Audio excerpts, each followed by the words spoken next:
Reforma tributária, uma visão geral.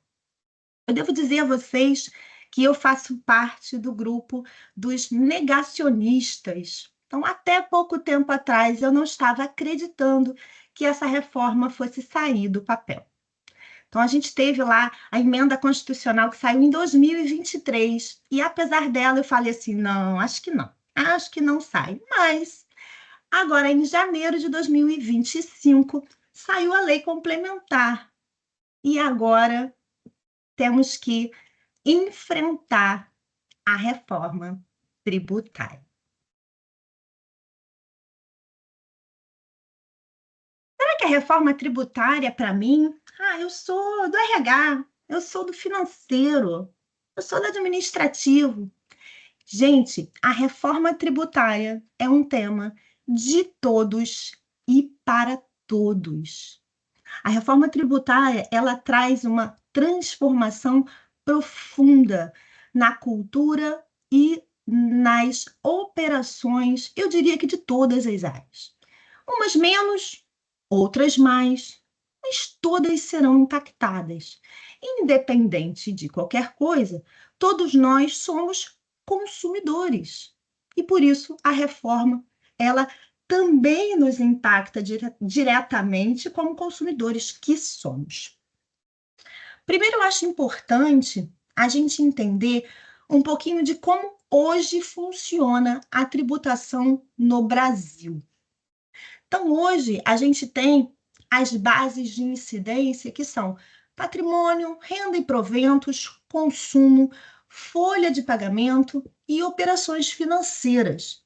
E aí está descrito os tributos que fazem parte de cada base de incidência. Estamos falando neste momento da reforma tributária do quê? Do consumo. Neste momento, estamos na primeira etapa da reforma tributária. Eu intitulei no nosso primeiro slide reforma tributária e não reforma tributária do consumo. Por quê? Porque é importante a gente saber que essa é a primeira etapa. Em seguida, teremos a reforma de renda e patrimônio e um pouco mais adiante, da folha de pagamento. Então, temos reforma aí para todos os gostos. A primeira é a reforma do consumo. Eu diria, para a gente ter aí uma comparação, que a reforma do consumo é como se a gente estivesse pegando uma casa e demolindo ela. Só ficou uma pilastra. É uma mudança muito radical, muito drástica. Já a reforma de renda e patrimônio, proventos, é uma reforma que a gente está derrubando uma parede. Não vão ser criados novos tributos. A gente vai ter, lógico, diversas alterações. Aí a gente está falando aí, já tem todo mundo discutindo, né? A distribuição de lucros, vai ter tributação, não vai ter tributação, enfim, é uma reforma que vai trazer alterações relevantes, mas não vai ser um demolir. A reforma da folha de pagamento ainda está bem embrionária, a nossa última etapa, ela também é uma parede caindo. Não é uma reforma tão radical quanto a de consumo. Lá na reforma da folha de pagamento, a gente basicamente vai ter um viés de desoneração muito parecido com o que a gente tem hoje, falando de CPRB, falando de produtor rural. Vai ser uma tributação que vai ter como base o faturamento. Tá? Então, a gente vai ter aí várias etapas, várias mudanças, estamos passando aí por um grande período de transformações. Qual é o contexto dessa reforma tributária? Por que ela está acontecendo? Por que ela é importante? Eu diria, inclusive, necessária. Porque hoje, gente, o nosso contexto tributário no Brasil, ele é disfuncional. Então, a gente tem uma base tributária muito fragmentada. São diversos tributos. Federal, estadual, municipal, muita legislação, 20 e poucos estados, 5.500 e não sei o que lá de município, regras complexas, sobreposição de competência. Não, isso é ISS, isso é ICMS, o que é para quem? Muito litígio, muito custo de conformidade. Sistema não cumulativo muito ineficiente. Ah, mas o ICMS é não cumulativo, não é eficiente.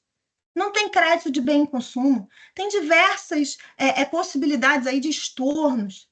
Temos uma disputa entre os entes federativos grande, muita insegurança jurídica, muita litigiosidade. Isso, inclusive, é ruim para a fiscalização. A quantidade de processos que eles têm por conta de toda essa complexidade do sistema tributário está fora do gibi.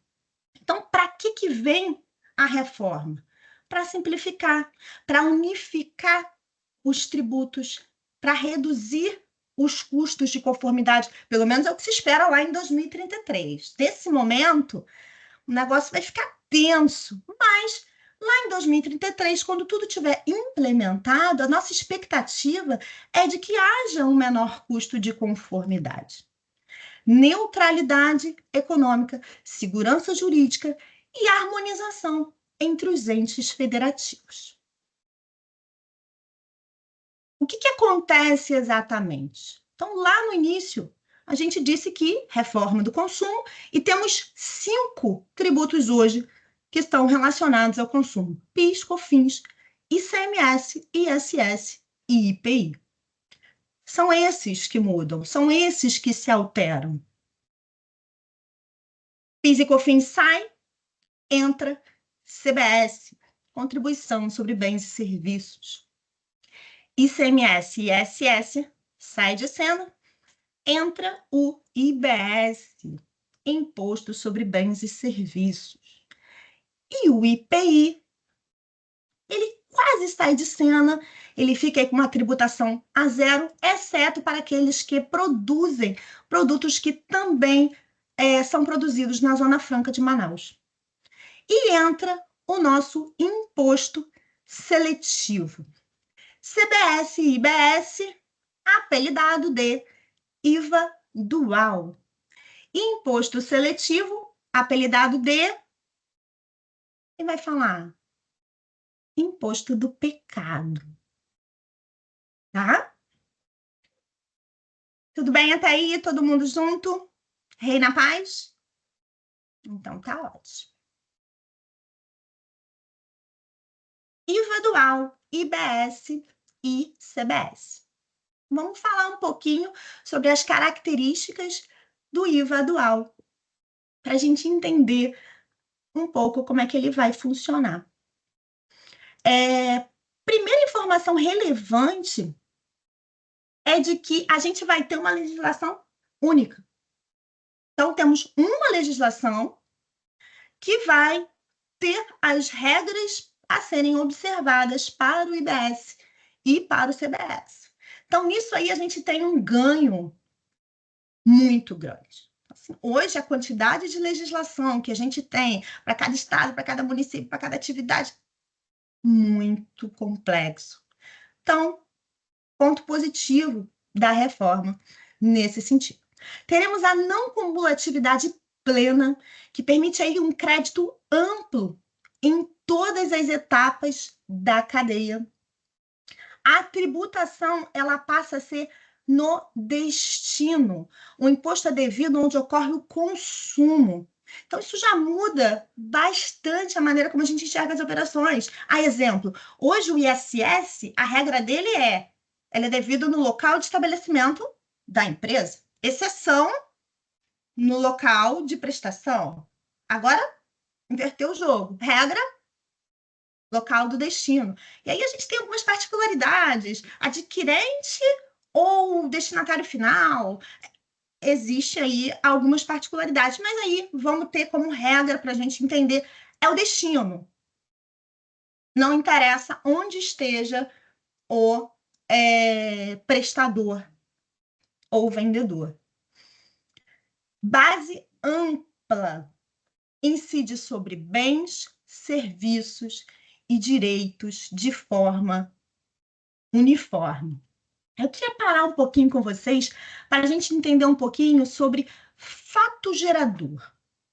O que é o fato gerador? O fato gerador é aquilo que traz, que faz nascer a incidência do tributo. O fato gerador, ele está sempre ligado a um verbo. Então, por exemplo, PIS e COFINS. Fato gerador, auferir receita, faturar. ISS, prestar serviços. ICMS, circular mercadorias. IPI, industrializar produtos. Monique, qual é o verbo do CBS e do IBS? Fornecer. E o que é fornecer? Aí eu vou ter que ler agora, porque fornecer é muita coisa. Fornecer é entrega ou disponibilização de bem material. Instituição, transferência, cessão, concessão, licenciamento ou disponibilização de bem imaterial, inclusive direitos. Prestação ou disponibilização de serviço. Gente, olha a base de incidência. Lembra aquele aluguel que você não tributava porque não estava na lei complementar? Não tinha ISS nem ICMS? Acabou para você. Eu falei que a base de incidência é fornecer, como verbo, bens e serviços. Ah, Monique, de repente, vamos lá, o que é bem? Bem, bens móveis ou imóveis, materiais ou imateriais, inclusive direitos. Agora, olha essa, gente. O que é serviço? Aí, eles acabaram com a gente. Todas as demais que não sejam enquadradas como bens. A base de incidência é tudão. Especificidades, poucas. Uma coisa importante que eu acho que a gente tem que entender para todo mundo estar na mesma página aqui é o seguinte: falando de CBS e IBS, pouco importa se você é do lucro presumido ou do lucro real. Diferença nenhuma. A maneira como você apura o IBS e CBS no lucro presumido é a mesma maneira como você apura CBS e IBS no lucro real. E a depender também no simples. A gente vai falar um pouquinho sobre o simples mais para frente. E RCS, a forma de apurar, não mudou. Então, agora, a gente tem uma forma de apuração uniforme de CBS e IBS, independente de você ser do lucro presumido ou do lucro real. Tá? Continuando aqui, neutralidade reduz distorções entre setores e tipo de atividade. Acabou aquele negócio, aquela lei complementar, gente. Código tal, alíquota tal, código tal, alíquota tal, código. A alíquota é X, independente da atividade. Mas, Monique, é verdade, então? Alíquota única não, né, gente? Vai ter um monte de regrinha, mas muito menos do que o que a gente tinha, ou melhor, o que a gente tem hoje. Tá? Então, aquela coisa de alíquota única, enganaram a gente. Sinto eu dar essa notícia para vocês, se vocês ainda não sabiam, mas deu uma melhorada no cenário. E, por fim, e não menos importante, os tributos IBS e CBS são cobrados por fora e não por dentro. Isso, gente, faz toda diferença. Toda diferença. Então, a gente tem que pensar que isso gera uma necessidade de reprecificação, de rever contrato, de rever fornecedor, de rever a margem, de entender como que a gente consegue se manter no mercado com preço adequado. Porque quem simplesmente pegar o seu preço e jogar o IBS-CBS por fora, se não colar, você perde a competitividade. E se você não precifica corretamente a sua atividade, né, a sua prestação de serviços, a sua circulação de mercadorias, seja o que for o que você faz, você simplesmente vai ter prejuízo. Então, você precisa entender o seu negócio. A gente precisa entender o negócio do nosso cliente. E a gente está aqui se posicionando como consultores. A ideia não é a gente simplesmente registrar o que o cliente já fez. A ideia é a gente agora entrar no cenário onde a gente vai propor ao nosso cliente análises. Análise do cenário, análise da operação, a gente se aprofundar no que o cliente faz, em como o cliente faz, ajudar ele nessa reprecificação, fazer contato com os fornecedores, entender o que cada fornecedor vai fazer, como que ele vai chegar a esse preço. Porque, veja bem, sendo assim, bastante simplória, porque a minha ideia aqui não é, né, não tem nem como a gente, em uma hora, eu vou tentar fazer um milagre aqui, mas é uma visão introdutória, é uma visão geral, porque o tema é abrangente. Mas veja bem, se eu cobro 100 hoje, o PIS que eu fiz é por dentro. Se eu pego 100 e jogo em cima o IBS e o CBS, tá demais. Por quê? Porque eu preciso tirar o PIS e o COFINS, ele não existe mais. Ah, Monique, mas se eu fizer isso e o cliente topar, nós. E se você não ficar competitivo? Você precisa entender isso. Você precisa entender como é que funciona.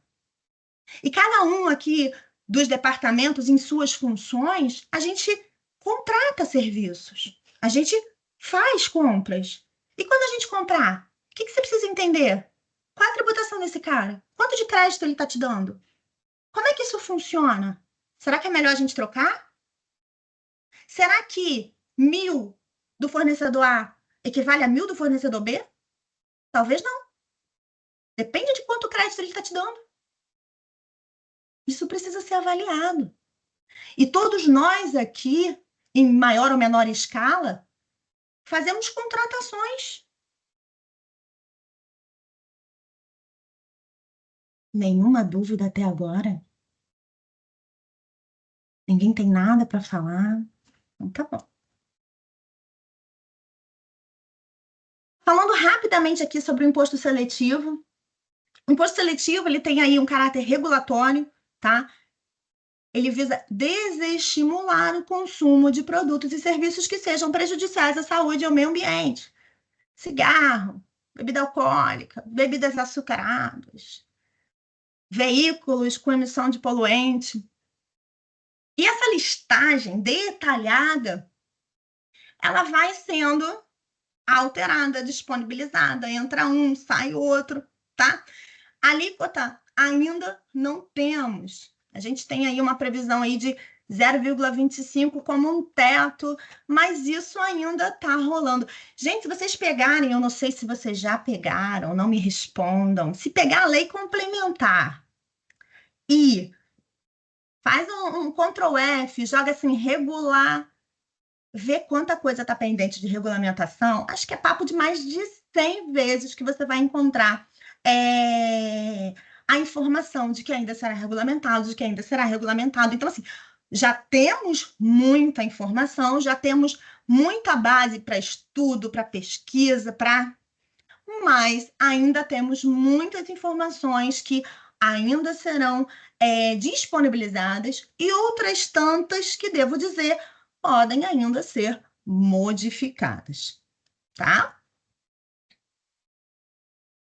Vamos para a nossa transição. O que acontece a partir de agora, tá? Então, 2026, amanhã, ano de teste. Então, a gente passa a ter a alíquota teste de CBS e IBS. CBS 0,9, IBS 0,1, tá? Compensáveis com PIS e COFINS. Lá na lei complementar, foi dito que, eventualmente, contribuintes poderiam ficar dispensados de recolher essa alíquota teste se cumprissem com as obrigações acessórias. Nesse momento, a Receita Federal ela já está aí nas lives dela, dizendo que não vai ter o recolhimento, tá? Então, lá na legislação, ela fala que, eventualmente, poderiam ser dispensados se cumprissem com as obrigações acessórias. A Receita Federal, neste momento, está atendendo ao não recolhimento, mas independente de se haver ou não o recolhimento, a gente tem a compensação dessas alíquotas taxas com PIS e COFINS, o que significa que não temos aí um desembolso financeiro adicional nesse período de teste. Tá? Então, a partir de janeiro, a gente já tem lá as notas fiscais com todo o destaque, tudo bonitinho. Temos obrigação acessória que está surgindo aí, o fiscal ficar descabelado. E aí, uma coisa interessante também que vale a gente pensar, por exemplo, as operações com imóveis. Operação com imóvel não tem nota fiscal. Vai ter nota fiscal? Não vai ter nota fiscal, mas na declaração que vai passar a ser enviada, provavelmente a partir de janeiro, principalmente para atividades de regimes específicos, ali você vai informar toda a base de apuração. E o que o governo quer com esse ano de teste? Ele quer entender o seguinte: ora, se com 0,1 de IBS e 0,9 de CBS, eu tive uma arrecadação de X, se eu botar a alíquota de Z, eu consigo manter a arrecadação do ano anterior. Então, assim, a ideia da reforma tributária nunca foi, não é e não será reduzir a alíquota tributária, tá? Ao contrário, o que eles querem é, no mínimo, manter, no mínimo, manter. Então, esse ano de teste, ele vai ser para quê? Para calibrar esse percentual, essa alíquota que ainda não foi definida. Com base no teste, eles vão entender, conhecer e analisar qual o percentual adequado para que seja mantida a tributação, tá? Então, 26 é isso que temos. Em 27, o que acontece? Acabou o PIS e o COFINS. Você que ama o PIS e o COFINS, acabou. Tchau. Tá? Eu vi gente suspirando agora. Não sei se foi de felicidade ou de tristeza. E aí, o que acontece? Fala, Dilson, conta para mim. Foi você mesmo que suspirou, eu vi. Eu tô com uma dúvida. Nesse momento aí da transição, né, que está acontecendo, em 2026, como é que vai ser? A gente vai manter as obrigações acessórias como estão e vai ter mais algum tipo de obrigação acessória unificada? Essa é uma dúvida que eu tenho, tá? Exatamente. E aí pode responder isso, depois eu faço mais uma pergunta. Não, exatamente. Em 2026, na verdade, vale a gente deixar aqui claro, importante a colocação do Adilson, que assim, durante o regime de transição, então assim, 26, nada muda e cria-se o teste com uma nova obrigação que precisa ser reportada para que o fisco tenha conhecimento claro dessa tributação teste, que não necessariamente foi efetivada via recolhimento. Ok. 27, o que aconteceu? Acabou o PIS e o COFINS. E aí, Adilson, acabou a EFD Contribuições. Viva! E... Que Mas bom. o que acontece? Em 27, a gente tem o CBS ali full, né? Com 0,1 desse CBS indo para o IBS. Ou seja, efeito de IBS ainda zero. Legal. 27 e 28 ficou assim. Quando chega em 29, começa a transição de ISS e ICMS. E aí, o que vamos ter? De 29, ou eu posso dizer, de 26 até 32, SPED fiscal continua. ICMS-ST continua. Só em 33 é que acabou o SPED fiscal. É que acabou o ISS. É que acabou o ICMS-ST. Só em 33. Faz sua segunda pergunta. Então, é que você tinha falado que o fato os impostos vai ser agora por destino, né? Então, será que isso daí não vai dar nenhum problema entre os municípios, o conflito? Porque agora vai ser devido por destino, né? Então, por exemplo, as principais capitais, como São Paulo, né, que são grandes, né, produtores e tudo. Aí vendeu para um município pequeno. Será que isso não vai dar problemas tributários? Tipo assim, guerra entre os, vamos dizer assim, entre os municípios?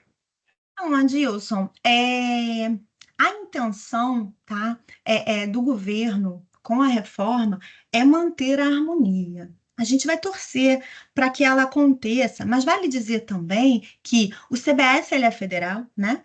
E o IBS ele é compartilhado entre estado e município. Porque o IBS está substituindo o ISS e o ICMS. Então, ele tem uma gestão compartilhada. Gente, eu não sei se isso vai dar bom. Vamos torcer para que dê. Então, a possível problemática já começa até aí, Adilson, de uma gestão compartilhada entre estado e município do IBS. E aí vale a gente dizer que todo esse período de transição de IBS e CBS, que vamos combinar que ele começa em 29 e termina em 32, ele vai ter por trás fundos para que os entes não fiquem prejudicados e para que eles se adequem, se adaptem ao novo modelo tributário. Uma coisa importante também, quando a gente pensa na transição, principalmente de ICMS, é o seguinte. Vou voltar aqui, olha só.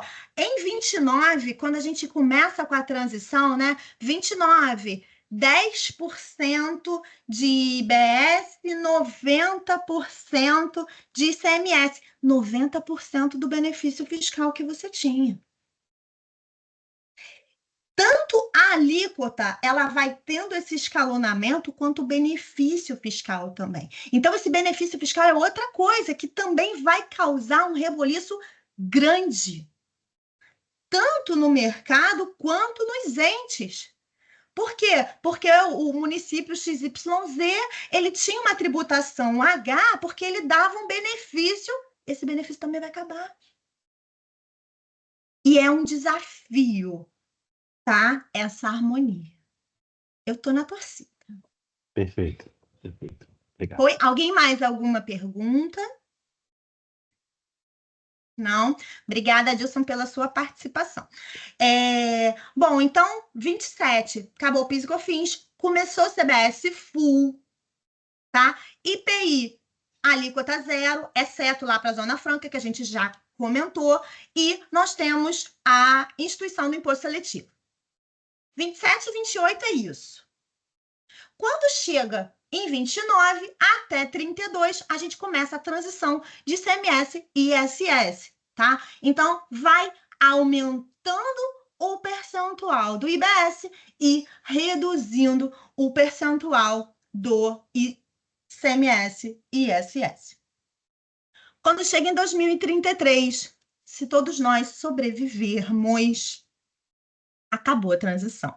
Transição de 7 anos, gente. Tem um lado positivo, que é o quê? A possibilidade da gente se adaptar, da gente aderir, deles também, do governo, conhecer as dificuldades e, de alguma maneira, parar essas arestas. Mas, ao mesmo tempo, a gente tem aí um tempo de apurações paralelas muito grande e muito desgastante. Porque você vai continuar apurando o ICMS, você vai continuar apurando o ISS, mas você vai ter que apurar também o IBS e o CBS. É muita terapia pro fiscal, pro contábil também, para todos nós. tá? Deu para vocês se encontrarem aqui? Temos perguntas aqui.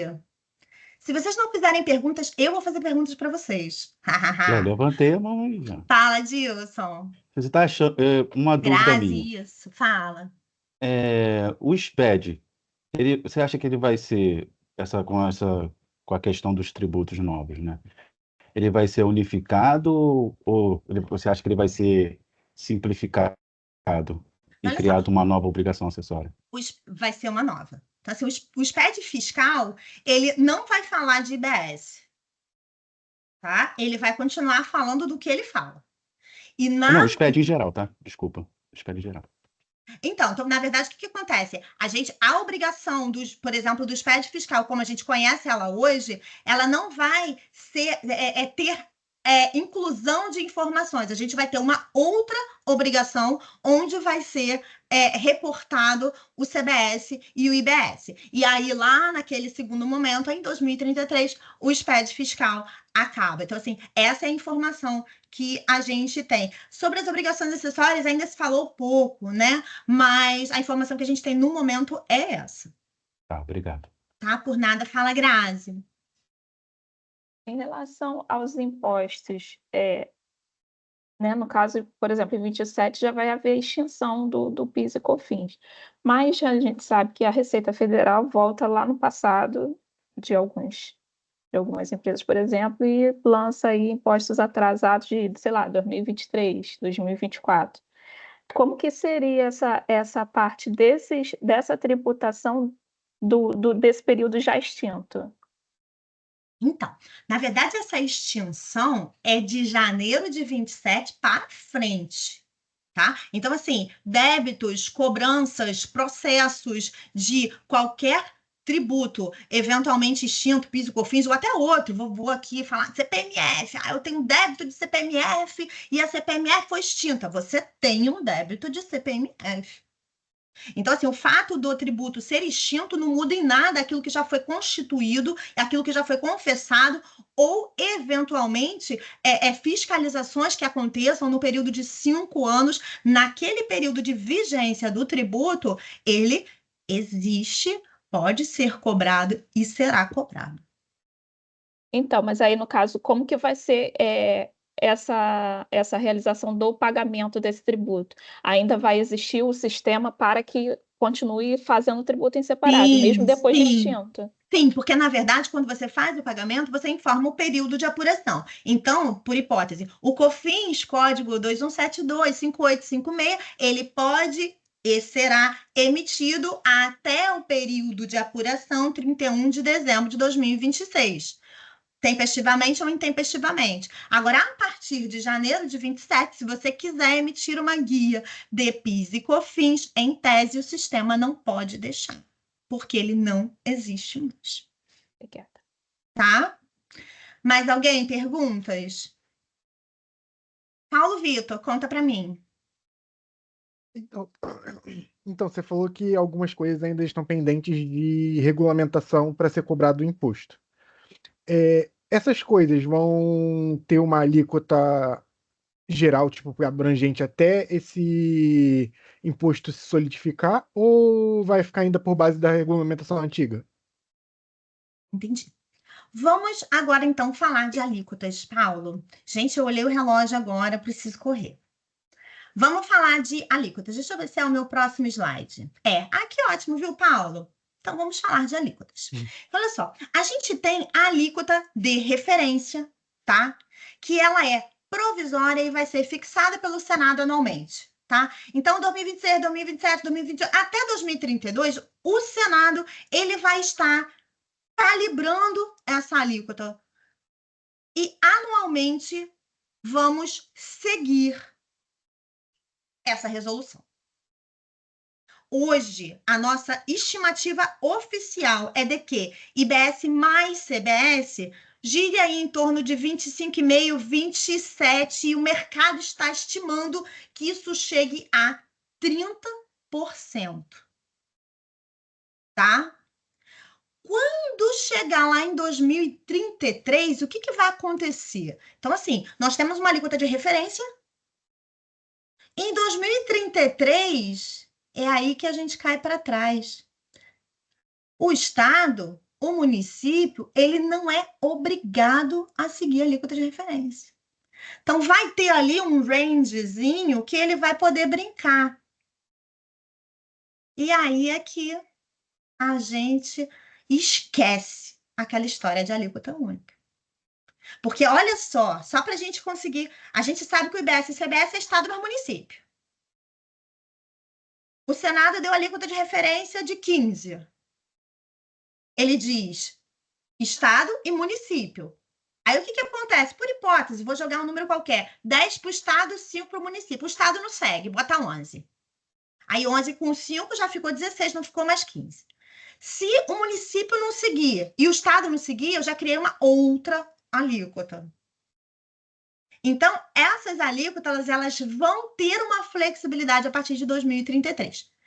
Pode ser que os estados e municípios sigam a alíquota de referência ou não, dentro de um rangezinho, que aí vale até por analogia a gente pensar no ISS, né? Entre 5 e 2, não tem isso? Então, lá, na alíquota padrão, em 2033, vai ser mais ou menos assim também. Temos o regime geral, temos o regime diferenciado, temos o regime especial. Então, assim, o que é regime geral? Bom, temos a alíquota padrão de IBS e CBS, vamos supor que 28%, e débitos e créditos, comprei, gerei crédito, vendi, gerei débito, confronto, cheguei à apuração. Regime geral. O que é o regime diferenciado? O regime diferenciado, ele segue todas as regras do regime geral, mas ele altera a alíquota padrão. Então, a gente tem aí previsão de redução, isenção, geração de crédito presumido, tá? Aí eu botei aí como exemplo, cesta básica, alíquota zero, saúde e educação, redução de 60%, profissões regulamentadas, redução de 30%. Mas, apesar de ser um regime diferenciado, ele segue as regras do regime geral. Já no regime especial, a gente tem regras específicas de apuração, além de redução de alíquotas. O momento da tributação muda também. Monique, como assim o momento da tributação muda? CBS e IBS, em regra, regime de competência. Então, começamos aí. Entendi. Então, eu sou presumido caixa. Legal. Eu segui a PIS, COFINS caixa. CBS, IBS, competência. Regra geral. Mas você acabou de dizer que pode ser que tenha um momento de tributação diferente. Sim. No regime específico, a gente tem casos em que o IBS e CBS são apurados por caixa. Aí para e pensa comigo aqui. Eu sou do regime geral. Fala, Júlia. Eu ia pedir para você dar um exemplo. Quando Te que dá quando que ela vai ser tributada por caixa? aluguel. Entendi. Então, olha que legal. Eu sou uma empresa que presta serviço de contabilidade, por hipótese. Não quando simples, daqui a pouco a gente vai falar, se der tempo, meu Deus. IBS e CBS, competência. Mas eu também alugo um imóvel. O aluguel, ele vai estar no regime específico. Então, não tem mais isso. Eu sou presumido. Eu apuro PIS e COFINS por caixa e o IRCS por caixa. Ok. Eu sou presumido. Eu apuro o IRCS por caixa. Mas no CBS, eu apuro por competência na regra geral nos meus serviços contábeis. Eu apuro no regime específico na hora que eu vendo na hora que eu alugo o imóvel. No regime específico, também falando de venda de imóveis, se eu vender um imobilizado. Então, não tem mais isso de que eu sou regime geral. Não. A atividade X é regime geral. A atividade Y é regime diferenciado. A atividade Z é regime específico. Numa mesma empresa, você pode ter tudo isso junto misturado. Foi, Júlia? Foi, obrigada. Por nada. Então, regime específico, foco em setores técnicos ou complexos, e aí dei como exemplo combustível, serviço financeiro e operações imobiliárias. Para a gente poder enxergar aqui melhor. Exemplo prático. Então, nós temos aqui, no meu exemplo, uma alíquota divulgada de 28%, tá? Incluindo IBS e CBS. Temos a previsão de redução em 30%. Veja bem, não é pagar 30% da alíquota, é reduzir a alíquota em 30%, ou seja, pagar 0,7% da alíquota.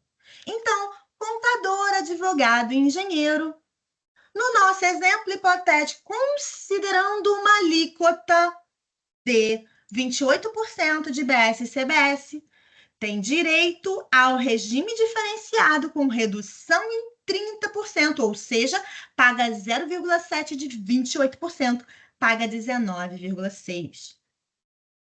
E aí temos com redução de 40%, bares, hotéis, restaurantes. Regime regime específico de incorporadora, loteadora.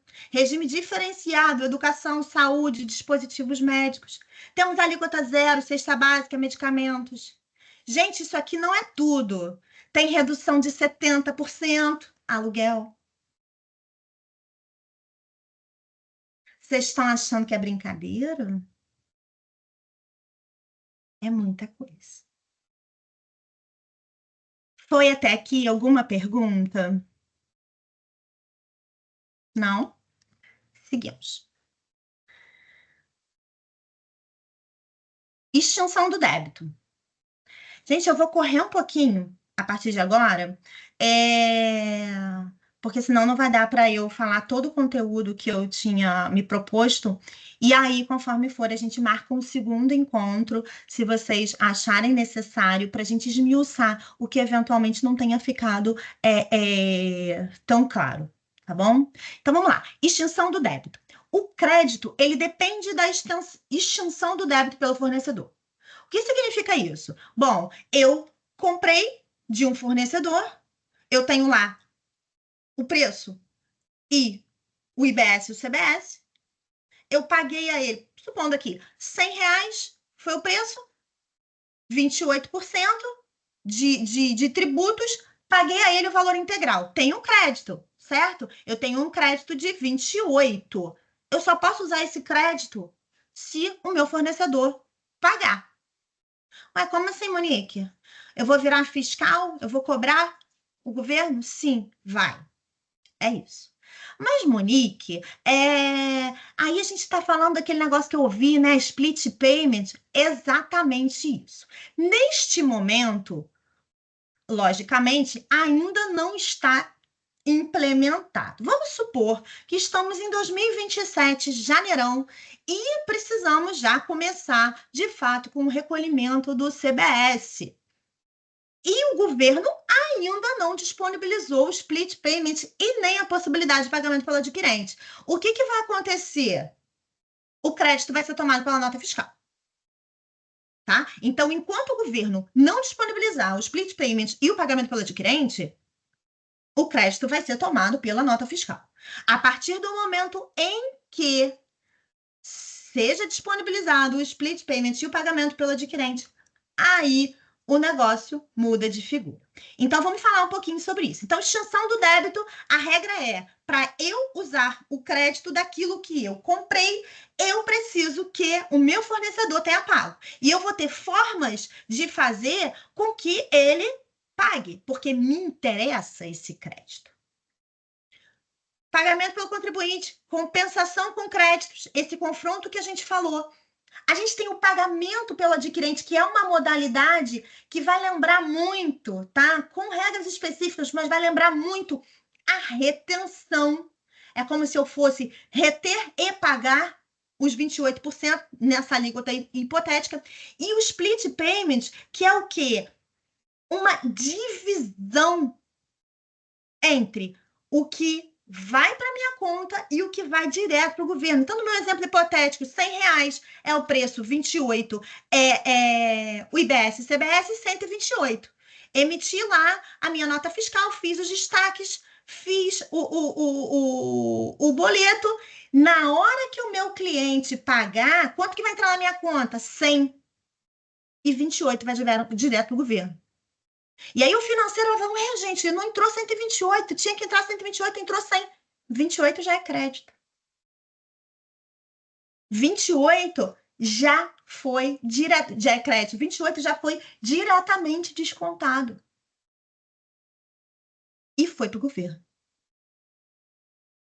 Tá? A gente também tem aqui o caso específicos da legislação, que é o quê? Essas plataformas de curso, porque elas vão ser obrigadas a fazer esse recolhimento. Aí, assim, Airbnb, Hotmart, tudo isso já tem um regramento específico de como esses tributos vão ser liquidados.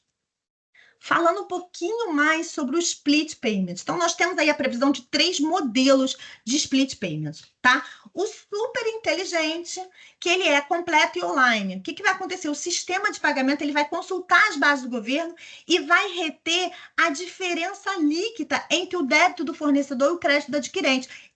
Exemplo, numa operação, essa minha de 100, eu tenho 100 com 28.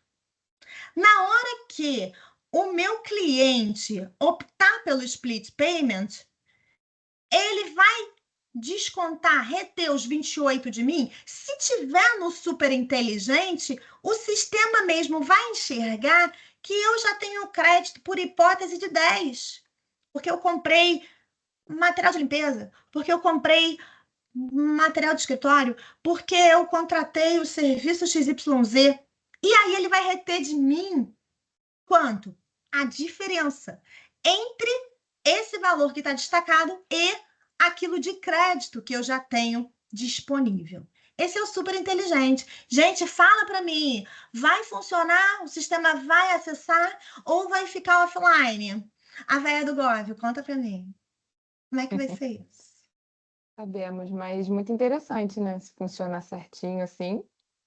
Sim, muito. Ótimo. E, gente, olha Ótimo, só, maravilhoso. o que a E gente por tem lá mesmo aí, gera a guia? lá mesmo vai fazer os abatimentos e gerar o número que tem que ser retido. Porque, gente, essas obrigações acessórias, tá? Vão ser como a pré-preenchida do imposto de renda. Se Deus quiser, melhor. Vai estar tudo lá. A gente só vai validar. Quando você entrar, já vai aparecer todos os seus créditos.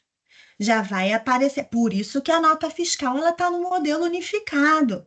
Então, se funcionar, vai ser sensacional. Por isso que eu falei que o custo de conformidade em 2033, ele tende, em nome de Jesus, será menor. Agora a gente tem um caminho para isso funcionar. A gente tem a véia do Gov aqui que a gente precisa resolver. Então, veja bem, eles já criaram a possibilidade, já deram a previsão da contingência, que é o quê? E se o sistema estiver offline? Eles já previram isso. Se o sistema estiver offline, o que a gente tem? A gente tem um inteligente. Ele é completo, mas ele é offline. Então, o que vai acontecer? O sistema de pagamento, ele vai tentar consultar, não vai conseguir. Então, ele vai reter o débito inteiro. No meu caso, ele vai reter 28. E aí, o governo, em 3 dias úteis, vai devolver o que foi retido a maior. 3 dias úteis. Temos que acreditar. Agora, eu não sei qual é o sistema de malha hoje, né? De restrição do imposto de renda. Tá? Mas vocês estão entendendo como é que esse split payment ele muda o cenário operacional da empresa? Ele muda o fluxo de caixa? Você não consegue girar esse dinheiro porque antes você vendia por 100, você recebia 100. Só que agora você vai receber já líquido. E aí o que vai acontecer? Você não vai conseguir girar esse dinheiro. Você precisa organizar os seus vencimentos. Você precisa organizar o seu fluxo. Por fim, temos o split payment simplificado, que é o quê? Ele vai ser baseado em um percentual pré-fixado por contribuinte ou por segmento. Então, assim, serviços contábeis, 10%. Então, a retenção vai ser de 10%, tá? Deu para ter uma visão geral? Alguma dúvida aqui? Vou seguir mais um pouquinho. Simples Nacional. O Simples Nacional, ele vai acabar? Não, não vai. Mas a gente tem a possibilidade de apurar o CBS e IBS por dentro ou apurar o CBS e IBS por fora. A gente vai chamar, quando apura por dentro, simples puro. Isso não está na legislação, não, tá? Só para a gente dar nome aqui. E quem apura por fora, simples híbrido. Então, o que vai acontecer? Os contribuintes do Simples, eles vão ter que optar se eles querem ou não apurar o CBS e o IBS por fora. E aí, como é que vai funcionar isso? Bom, se você apurar o CBS e o IBS por dentro, nada muda. Inclusive, já foi até divulgada as tabelas do Simples, que ele substitui o PIS e o COFINS e coloca lá naquela repartição de tributos, ele coloca lá um percentual X para o CBS, um percentual Y para o IBS. E aí, você, do Simples puro, não vai tomar crédito. Isso é simples. 2, você vai dar crédito daquilo que na sua tabela de repartição de tributos é o percentual de CBS e IBS. Então, você vai dar um crédito de 0,06. Se você vende para consumidor final, provavelmente é a melhor opção. Se você vende para a empresa, avalie, que o seu cliente vai querer crédito. O seu cliente vai querer que o seu serviço gere crédito. E aí você vai ter que repaginar o seu modelo, a sua margem, para você entender o que é apurar esse CBS por fora. Que tipo de crédito você tem? Como é que isso vai ficar? É planejamento.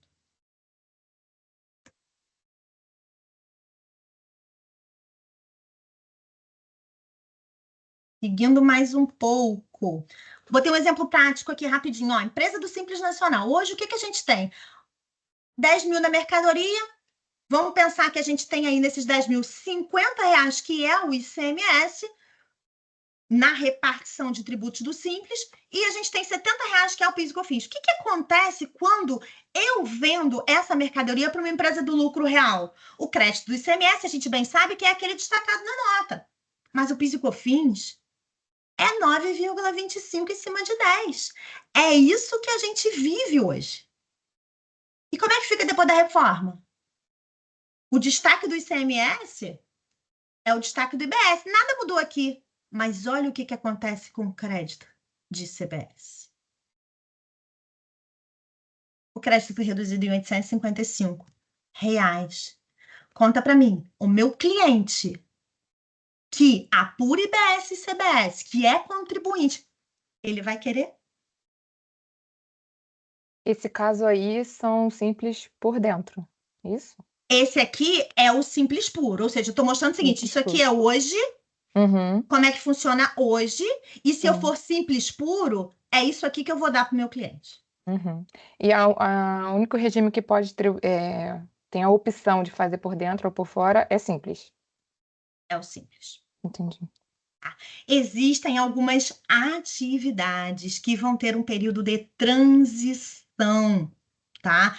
Que durante X anos vão se manter na alíquota, mas isso aí é papo para outra conversa, gente. A gente tem redutor de ajuste, redutor social, a gente tem regime de transição por atividade. É uma loucura. O que eu quero que vocês saiam daqui hoje vendo o seguinte: pô, legal, interessante, preciso estudar. Preciso estudar. Qual é a melhor opção? Isso aqui eu já falei para vocês. Então, a opção de fazer puro vai ser basicamente se eu tiver operação com consumidor final e se o meu cliente é contribuinte, a gente precisa estudar. A gente precisa entender. Estamos chegando ao fim. Pessoa física. Essa é a cara de todo mundo agora, né? Desse slide. Pessoa física. Gente, pessoa física é contribuinte de BS-CBS? É?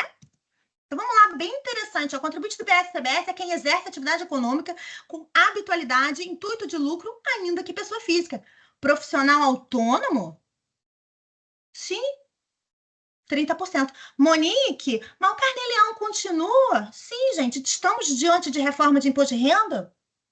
Não, o Carnê-Leão está aí, continua normal. Mas você, autônomo, dentista, fonoaudiólogo, vai ter IBS-CBS com redução de 30%, porque profissões intelectuais e regulamentadas são de regime diferenciado. Locação de imóvel. Monique, locação de imóvel também. Se a receita, a locação de imóvel é bem bacana, porque você tem que analisar duas coisas. Então, assim, você tem que olhar o ano anterior. Se no ano anterior a sua receita de locação for superior a 240 mil e você estiver alugando mais de 3 imóveis, você é contribuinte a partir de janeiro. Segunda regra. No ano anterior eu olhei, não sou. Yes! Aí, no decorrer do ano, você está ali controlando a sua receita. Chegou em setembro, sua receita superou os 20%. Deu 289. O que acontece? Você passa a ser contribuinte a partir daquele mês. Não é retroativo. Mas, Monique, eu só tenho um imóvel. Problema seu. A regra no ano é 288 mil. Ah, então tá. Então, setembro eu apurei IBS, outubro, novembro, dezembro. Quando chegou em janeiro, Monique, o que acontece? Você tem que olhar outra regra de novo. A gente tinha falado que você apurou 290 e você só tinha um imóvel. A regra em janeiro não é olhar o ano anterior, você não precisa ter mais de 3? Em janeiro você deixou de ser de novo. Ficou claro aí como é que funciona? Então é isso. Planejamento. Então, vale aí, de repente, colocar os imóveis na pessoa física sem ser contribuinte e o restante na sua holding? Tudo isso tem que ser estudado. Produtor rural também, pessoa física com receita superior a 3,6 milhões, também passa a ser contribuinte. Gente, obrigada. E frase para fechamento. Não existe evolução sem mudança.